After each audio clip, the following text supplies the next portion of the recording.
France Info, Tabloscopie. Aujourd'hui, direction le musée de l'Orangerie, tout au bout du jardin des Tuileries, qui a la chance d'accueillir une des expos les plus attendues de la rentrée. Il faut dire que vous allez découvrir le chef-d'œuvre d'une artiste connue dans le monde entier, en compagnie de Marie-Laure, Laura, Jean-Louis, Wendy, je suis du Canada.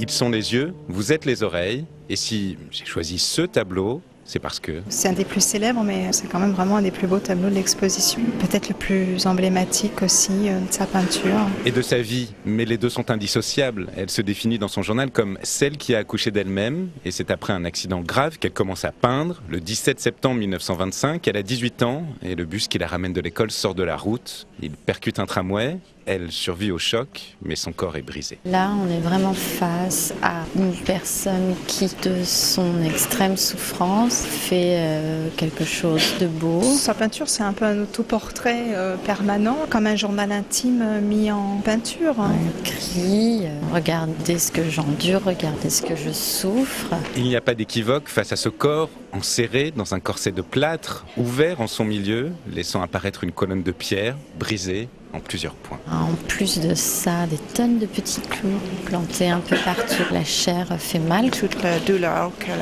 a souffert pendant sa vie, mais qu'elle a continué quand même. c'est très douloureux à voir, c'est très très fort. On voit l'image qu'elle se fait d'elle-même, son visage. Elle pleure, c'est une femme très très forte, une femme incroyable, qui va au-devant de sa douleur et qui la regarde et qui la peint, et qui lui permet de vivre. Ou simplement de survivre quand elle doit affronter son impossibilité d'enfanter, l'autre drame de sa vie, d'où d'ailleurs la terre stérile qui sert de décor à cette peinture. Mais il n'y a pas que la souffrance qui émane de son œuvre. Sur 143 tableaux, 55 sont des autoportraits, souvent sombres, ceux d'une femme blessée, mais ceux d'une femme vivante aussi.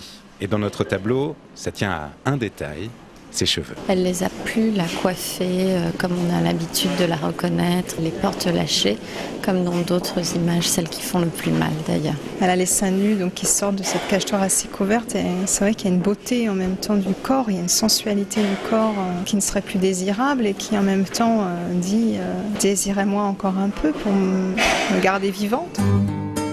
Vous venez de découvrir La colonne brisée, Huile sur maçonnite, 1944, le tableau le plus célèbre de Frida Kahlo, que vous pouvez voir dans l'exposition Frida Kahlo, Diego Rivera, l'art en fusion, jusqu'au 13 janvier 2014, au musée de l'Orangerie, à Paris.